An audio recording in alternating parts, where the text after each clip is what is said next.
नमस्कार सभी को, स्वागत है आप सभी का मेरे YouTube channel Navneet Gautam's classes में। तो एग्जाम्पल नंबर 18 तक मैंने आपको करा दिया था लास्ट क्लास में।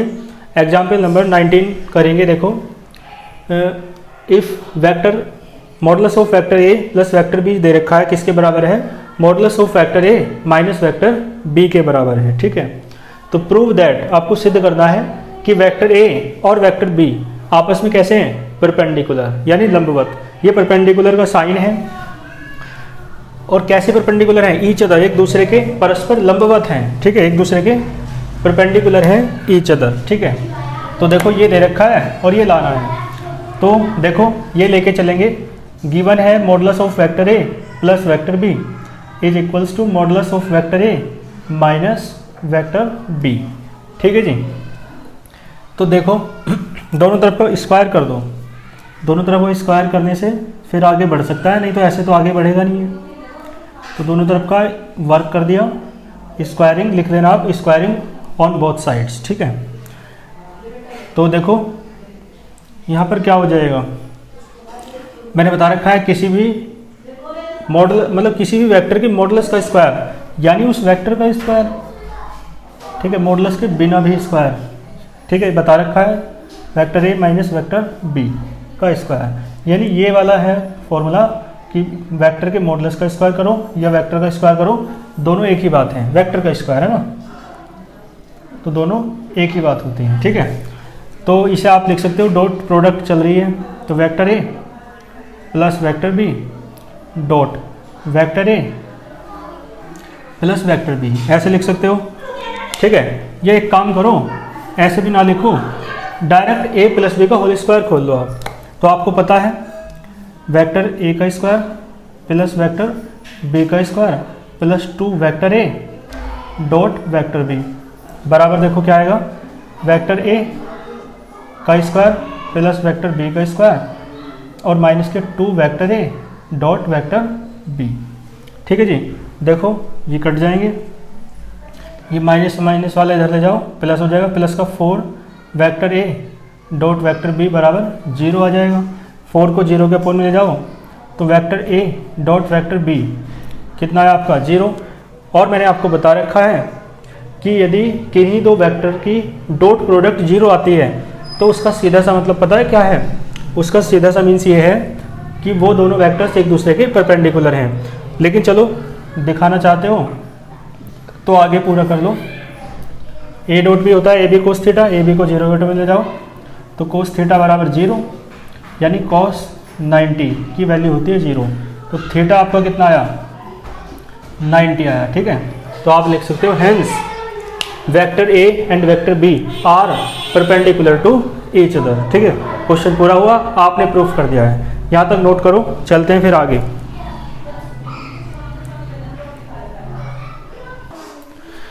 ठीक है, आइए एग्जाम्पल नंबर 20 देखें।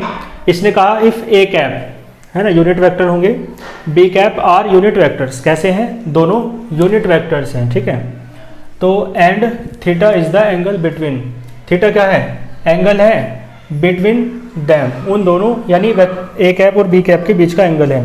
तो हमें सिद्ध करना है, प्रूव दैट है ना, साइन थीटा बाई 2 किसके बराबर आएगा?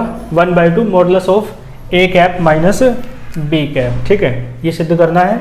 आओ देखें, आसान सा एक क्वेश्चन है। देखो ये ले लो, L H S R H S नहीं ले रहे हैं, ये ले रहे हैं A cap minus B cap, है ना, इसका होल स्क्वायर ले रहे हैं। ठीक है, क्योंकि उससे ये सारा आ जाएगा। तो देखो आपको एक बात पता है, मॉडुलस का स्क्वायर और वैसे स्क्वायर दोनों बराबर होते हैं, क्योंकि मैंने बता रखा है चाहे मॉडुलस का स्क्वायर कर लो चाहे वेक्टर का स्क्वायर कर लो, है ना। तो इस तरीके से है, और यूनिट वेक्टर भी तो वेक्टर है ना एक तरीके का। और इसका ए माइनस बी का होल स्क्वायर खोल दो क्या हो जाएगा? या इसमें ऐसे करने की भी ज़रूरत नहीं है शायद, है ना, मुझे ऐसा लग रहा है इसमें ऐसे करने की भी आवश्यकता नहीं पड़ेगी। ठीक है, इसमें तो डायरेक्ट आप होल स्क्वायर खोल दो। ठीक है, बताऊंगा क्यों। तो डायरेक्ट होल स्क्वायर खोलोगे तो A cap modulus of A cap का स्क्वायर, मॉडुलस का खोलेंगे भाई तो सब पे मॉडुलस आएगा, plus modulus of B cap का स्क्वायर प्लस माइनस आएगा, बल्कि क्योंकि ए माइनस बी का खोल रहे हैं, तो -2 मॉडुलस ऑफ ए कैप, बल्कि यहाँ तो डॉट आता है, 2a भी होता है ना, तो क्या आएगा 2a cap dot B cap. ठीक है जी, इस तरीके से होगा। मॉडुलस दोनों में यहाँ पे आएगा केवल, है ना, यहाँ पर मॉडुलस नहीं आएगा। और ए कैप क्या है, आपको कहा ए कैप यूनिट वेक्टर है, तो यूनिट वेक्टर का मैग्नीट्यूड मॉडुलस दे दिया तो 1 आएगा, परिमाण 1 होता है ना इसका मैग्नीट्यूड, तो 1 का स्क्वायर, यहाँ भी 1 का स्क्वायर, क्योंकि मॉडुलस ऑफ ए कैप और B cap, modulus of A cap है ना भी 1 है, और मॉडुलस ऑफ बी कैप भी 1 है। ठीक है, दोनों 1 है, क्योंकि ये यूनिट वेक्टर है, एकांक सदिश है, तो इनका मैग्नीट्यूड 1 है, परिमाण 1 है। ठीक है, और इसे लिख सकते हो 2, क्या लिख सकते हो, ए कैप बी कैप, ये मॉडुलस है, और यहाँ क्या आएगा कोस थीटा। ठीक है ना भाई, डॉट प्रोडक्ट में ए बी कोस थीटा होता है, ए यानी ए कैप का मॉडुलस, ए तभी तो आता है, मॉडुलस लगाते हैं तो वेक्टर हट जाता है, कैप हट जाती है। ठीक है ना, तो परिमाण लेना है इसलिए मॉडुलस लिए यहाँ पे। ये 1 का स्क्वायर 2 हो जाएगा, और यहाँ -2, और इसकी जगह भी 1 रखेंगे आप, इसकी जगह 1 रखेंगे, क्योंकि दोनों ही कितने हैं 1, और कोस थीटा आपका ऐसा का ऐसे ही रहेगा। तो देखो 2 कॉमन ले लो, तो क्या बचेगा 1 माइनस कॉस थीटा। ठीक है जी, एक फॉर्मूला आपको पता होगा 10th क्लास से, 1 माइनस कोस 2 थीटा का फॉर्मूला क्या होता था, बताओ आप। 1 माइनस कॉस 2 थीटा का फॉर्मूला होता है, क्या होता है 2 साइन स्क्वायर थीटा बाई 2, वो 2 साइन स्क्वायर थीटा, यानी यहाँ 2 थीटा है तो यहाँ थीटा आएगा, और यहाँ थीटा है तो यहाँ थीटा बाई 2 आ जाएगा। ठीक है, तो चलो यहाँ थीटा ही ले लो, तो यहाँ क्या आएगा थीटा बाई 2, तो 1 माइनस कोस थीटा हो जाएगा 2 साइन स्क्वायर थीटा बाई 2। तो देखो 2 ऐसे रहेगा, और इसकी value 2 sine square theta by 2, और ये है ए कैप माइनस बी कैप का होल स्क्वायर। होल स्क्वायर को इधर ले जाओ। ठीक है, 2 जब 4 है ये, तो 4 अंडर रूट से बाहर आएगा, कर दूँ डायरेक्ट, तो modulus of A cap minus B cap square root लोगे तो 4 का बाहर आएगा 2। ठीक है, अभी नहीं करना पड़ेगा भैया, ठीक है, थोड़ा एक लाइन बढ़ानी पड़ेगी। इसका स्क्वायर इधर ले जाएंगे तो चलो, तो 4 का 2 बाहर आ जाएगा, और ये इसका स्क्वायर ख़त्म हो जाएगा, स्क्वायर क्या हो जाएगा ख़त्म, स्क्वायर रूट ले लिया ना, वर्गमूल, ये 2 में लाना पड़ेगा, तो अब आएगा आपका साइन थीटा 2, वो थीटा बाई 2 आ जाएगा, बराबर 1/2 modulus of A cap minus B cap. इसे इधर लिखो साइन थीटा बाई 2, और ये 2 इधर चला गया बटे में, तो 1/2 ए कैप माइनस बी कैप। ठीक है जी, देखो प्रूव्ड हो गया है, यही तो लाना था, बस इसे इधर लिख लो, और इसे, और बल्कि ये तो मैंने फालतू में इधर पलट के लिख दिया, तो ऐसे ही लिखो, पलटने की भी कोई ज़रूरत नहीं है। ठीक है जी, पलटने की भी कोई ज़रूरत नहीं है, क्योंकि इस साइड ठीक तो लिखा था शायद मैंने, हाँ ठीक ही तो लिखा था, चलो, तो हाँ, तो क्या आएगा साइन थीटा बाई 2, और ये 2 में चला गया, ये वाला है ना। ठीक है जी, हाँ आ तो गया जो लाना था, लिख दो हैंस प्रूव, ये आपका प्रूफ हो गया है। ये था आपका एग्जाम्पल नंबर 20, नोट करो इसे।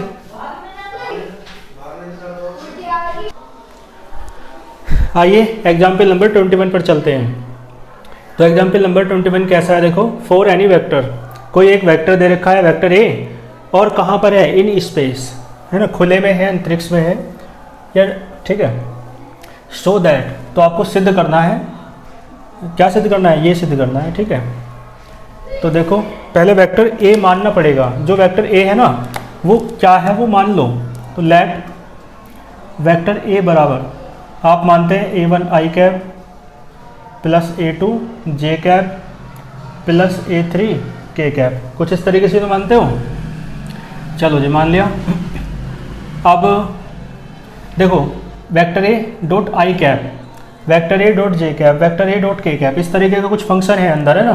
तो पहले यही निकाल लो, और बाहर मल्टीप्लाई में है, ये डॉट में नहीं है आई कैप, ये वाला ये मल्टीप्लाई में है, डॉट यहाँ पे है सिर्फ। तो पहले ये निकाल लो, vector A dot I cap निकाल लो पहले। वेक्टर ए का मान रखो A1 I cap plus A2 J cap plus A3 K cap, और dot I cap, I cap तो आई कैप है, इसका क्या मान रखेंगे आपको पता है, आई कैप की आई कैप में करेंगे 1 आएगा, 1 तो लिखते ही नहीं, A1 आई कैप की जे में कैप में करोगे 0 हो जाएगा, आई कैप की के कैप में करोगे 0 हो जाएगा, ठीक है। तो ये निकाला तो A1 आ गया। इसी प्रकार अब डायरेक्ट कर लो, ये निकालोगे तो क्या आएगा A2 आ जाएगा, ठीक है ना, समझ रहे हो। और इसी प्रकार ये निकालोगे तो A3 आ जाएगा, ठीक है, समझ गए होंगे आप। अब ये ले लो, है ना, और वो आ जाएगा उधर वाला, LHS ले लो, RHS आ जाएगा, या आप V है वो यही वाला लेके चलो, दूसरी वाली साइड आ जाएगी। तो ये वाली साइड क्या है, vector A dot I cap, और बाहर है I cap, plus vector A dot J cap, और बाहर है जे कैप, मल्टीप्लाई में ना vector A dot K cap, और बाहर है के कैप, बराबर वेक्टर A मत ले लेना, ये तो लाना है, vector A dot I cap, ये है वेक्टर, ये कितना है A1, तो इसकी जगह क्या रखोगे A1 आई कैप तो है ही पहले से, इसकी जगह A2 जे कैप तो है ही मल्टीप्लाई में, इसकी जगह A3 के कैप तो है ही मल्टीप्लाई में। तो ये देखो ये किसकी वैल्यू है, वेक्टर A की, ठीक है, चाहे किसे इक्वेशन 1 कह दो, तो ये किसकी वैल्यू है, वेक्टर A की। और कहाँ से रखा आपने ये वैल्यू, फ्रॉम फर्स्ट, ठीक है, ये सारा नोट कर दो। Vector A I cap plus vector A dot J cap plus vector A dot K cap, और बाहर भी क्या है के कैप। यही तो आपको प्रूफ करना था, लिख देना हैंस प्रूफ, ठीक है। देखो जो प्रूफ करना था वो आ गया है, करो नोट, ये प्रूफ हो गया। आइए चलते हैं एग्जाम्पल नंबर 22 पर। तो 3 वेक्टर्स दे रखे हैं, vector A, vector B, vector C are unit vectors. ये तीनों वेक्टर्स कैसे हैं, यूनिट वेक्टर्स हैं, एकांक सदिश हैं, सच दैट आपको ये भी दे रखा है कि vector A plus vector B plus vector C कितना है, 0 है। तो देन फाइंड, आपको ज्ञात करना है क्या, द वैल्यू ऑफ, ये इसकी वैल्यू आपको फाइंड करनी है, ठीक है। तो देखो करते हैं इसे, vector A B C 3 vector दे रखे हैं, कैसे, यूनिट वेक्टर्स। तो देखो तीनों यूनिट वेक्टर्स हैं, तो आपको पता है यूनिट वेक्टर्स तो वे होते हैं जिनका मैग्नीट्यूड 1 होता है, मैग्नीट्यूड यानी मॉडुलस। तो मॉडुलस ऑफ वेक्टर A बराबर मॉडुलस ऑफ वेक्टर B बराबर मॉडुलस ऑफ वेक्टर C, और तीनों ही कितने होंगे, 1 होंगे, ठीक है। यानी वेक्टर A का मॉडुलस परिमाण मैग्नीट्यूड 1 होगा, वेक्टर B का भी और वेक्टर C का भी, ठीक है। और मैग्नीट्यूड यानी मॉडुलस परिमाण, ठीक है। और साथ में ये दे रखा है vector A plus vector B plus vector C, ये दे रखा है 0, और आपको वो निकालना है। चलो इसकी हेल्प लो, दोनों तरफ का स्क्वायर कर दो इसमें, vector A plus vector B plus vector C का स्क्वायर बराबर 0। तो इसे आप डॉट प्रोडक्ट में लिख लो, vector A plus vector B plus vector C, dot product में लिख लो vector A plus vector B plus vector C, ठीक है। और डॉट प्रोडक्ट में ना भी लिखो ना तो इसका फॉर्मूला भी होता है डायरेक्ट, ठीक है। तो आप डायरेक्ट फॉर्मूला लगा दो चाहे, लेकिन हमें डॉट प्रोडक्ट को दिखाना है करके, है ना, तो इसलिए ये ही वाला लगाओ। तो क्या हो जाएगा, A को पकड़ो, इस सब में मल्टीप्लाई कर दो, B को पकड़ो, सब में मल्टीप्लाई कर दो, C को पकड़ो, सब में मल्टीप्लाई कर दो, ठीक है। और ये मैं बहुत अच्छे से कर चुका हूँ पहले, और इसका डायरेक्ट फॉर्मूला भी है, ठीक है। वो पता है क्या होता है, वेक्टर A का स्क्वायर, वेक्टर B का स्क्वायर, वेक्टर C का स्क्वायर। भाई इनकी दुगुना, इनकी मल्टीप्लाई तो एक क्वेश्चन में कर चुके हैं ना अभी पहले, है ना, इससे पहले वाले लेक्चर में। तो अब डायरेक्ट या तो आप इनकी प्रोडक्ट वो मल्टीप्लाई करोगे तब मान लो, या डायरेक्ट इसका फॉर्मूला मान लो। इसका फॉर्मूला भी होता है, वो आपने पढ़ा होगा पहले क्लास में, है ना, मैथमेटिक्स वगैरह में। A का स्क्वायर प्लस B का स्क्वायर प्लस C का square plus 2 vector AB vector BC plus vector CA, ठीक है। और ये बराबर किसके होता है, 0 के। ये फॉर्मूला है। तो या तो डॉट प्रोडक्ट से मान लो या आप डायरेक्ट फॉर्मूले से मान लो, ठीक है जी। चलो तो देखो इसे ऐसे लिख सकते हो आप, मॉडुलस की वैल्यू पता है ना, तो मैंने बताया किसी भी वेक्टर का स्क्वायर या उसके मॉडुलस का स्क्वायर एक ही बात होती है, तो मॉडुलस लगा लो इन पे। और इसका मान तो निकालना है ना, तो 2 vector A dot vector B plus, यहाँ पे मैंने डॉट आएगा जी, है ना, ये गलत कर दिया हमने, vector C dot vector A, vector B dot vector C. अब ठीक है, चलो तो vector B dot vector C plus vector C dot vector A और बराबर किसके, 0 के। Vector A vector B vector C की वैल्यू सबकी 1 है, तो 1 का स्क्वायर प्लस 1 का स्क्वायर प्लस 1 का स्क्वायर और प्लस, ठीक है, 2 ऐसे लिख लो, vector A dot vector B plus vector B dot vector C plus vector C dot vector A और बराबर 0 के। 1 का स्क्वायर 1 का स्क्वायर 1 1 3 हो जाएगा, इधर पहुंचेगा -3 और 2 अपॉन में जाएगा तो माइनस के 3/2 इसका आंसर आ जाएगा, ठीक है। तो लिख लो vector A dot vector B plus vector B dot vector C plus vector C dot vector A, ये क्या आएगा, ये माइनस मतलब 3 इधर जाके -3 और 2 अपॉन में जाके माइनस का 3/2। भाई इसकी वैल्यू तो पूछ रहा था ये क्वेश्चन में, तो इसकी वैल्यू कितनी आई, माइनस की 3/2। इसमें कोई भी दिक्कत आपको नहीं होगी, यहाँ तक नोट कीजिए, फिर चलते हैं आगे। इसके बाद है आपका क्वेश्चन नंबर, वो एग्जाम्पल नंबर 23। देखो vector A vector B vector C 3 vectors दे रखे हैं सच दैट, और क्या दे रखा है, vector A plus vector B plus vector C कितना है, 0 है, ठीक है। और देखो modulus of vector A is equals to 3, modulus of vector B is equals to 5, modulus of vector C is equals to 7 दे रखा है। तो कह रहा है find angle between vector A and vector B, vector A और vector ए के, वो vector A और वेक्टर बी के बीच का कोण निकालना है आपको। देखो जी, तो दे क्या रखा है, वो जो दे रखा है ले लो, vector A plus vector B plus vector C, ये कितना दे रखा है, 0। पिछले क्वेश्चन में यही दे रखा था, इसका स्क्वायर कर दिया था, लेकिन इसमें कहा ए और बी के बीच का एंगल, तो इसमें ए और बी एक तरफ रहने दो और दूसरी तरफ जो बचा उसे ले जाओ, तो vector A plus vector B आ जाएगा माइनस ऑफ वेक्टर सी, दोनों तरफ का स्क्वायर करने पर है ना, on squaring on both sides लिख देना आप, या मत लिखो, बड़ी क्लास में आ गए हो, कोई दिक्कत नहीं है, ठीक है। तो vector A plus vector B का होल स्क्वायर बराबर माइनस ऑफ वेक्टर सी का होल स्क्वायर। आपको एक बात मैंने बता रखी है, किसी भी वेक्टर का मॉडुलस, मतलब किसी भी वेक्टर का स्क्वायर हो या मॉडुलस का स्क्वायर हो, दोनों बराबर होते हैं, तो इसे आप लिख सकते हो modulus of vector A plus vector B का होल स्क्वायर, और इसे भी लिख सकते हो modulus of minus vector C का स्क्वायर। मॉडुलस के अंदर से माइनस अपने आप खत्म हो जाता है, पता है आपको। तो देखो इसका ए प्लस बी का होल स्क्वायर खोलो, vector modulus of vector A का square modulus of vector B का स्क्वायर और plus 2 vector A dot vector B, ठीक है। माइनस खत्म हो जाएगा, मॉडुलस से निरपेक्ष के निशान से माइनस खत्म हो जाता है, पता होगा ये बात आपको। Vector A vector B vector C की वैल्यू रखो, ठीक है। वेक्टर ए है 3, तो 3 का स्क्वायर 9 डायरेक्ट करो, वेक्टर बी 25 हो जाएगा, स्क्वायर करेंगे तो, और ये 2 ए बी कॉस थीटा लिख लो इसे, ए बी कोस थीटा, ठीक है। चलो ए बी कोस थीटा नहीं लिखेंगे, क्योंकि ए बी को किस तरीके से लिखेंगे, इस तरीके से लिखेंगे, मॉडुलस ऑफ वेक्टर ए, क्योंकि इसका वैल्यू है ना, हालांकि ये ए ही है, मॉडुलस लगाने से वेक्टर हट जाता है, लेकिन प्रतीक भी यही लो, मॉडुलस ऑफ वेक्टर बी और इनटू में क्या है, कोस थीटा और बराबर मॉडुलस ऑफ सी, यानी 7 का स्क्वायर, यानी डायरेक्ट करें तो 7 7 49 होता है, 49। तो 25 और 9 34, तो इनकी वैल्यू रख लो, 2 गुना 3 आ जाएगा, और गुना vector B modulus of vector B 5 और इनटू में कोस थीटा बराबर 49 और माइनस के 34।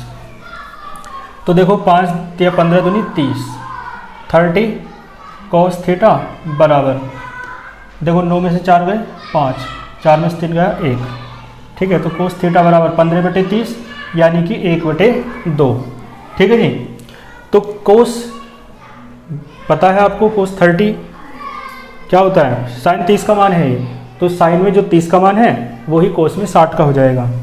तो कोस थीटा बराबर कोस 60, कोस 60 की वैल्यू है ये, तो थीटा बराबर कितना आया आपका 60 डिग्री आया। ठीक है, थीटा बराबर कितना आया 60 डिग्री। यही इसका आंसर है।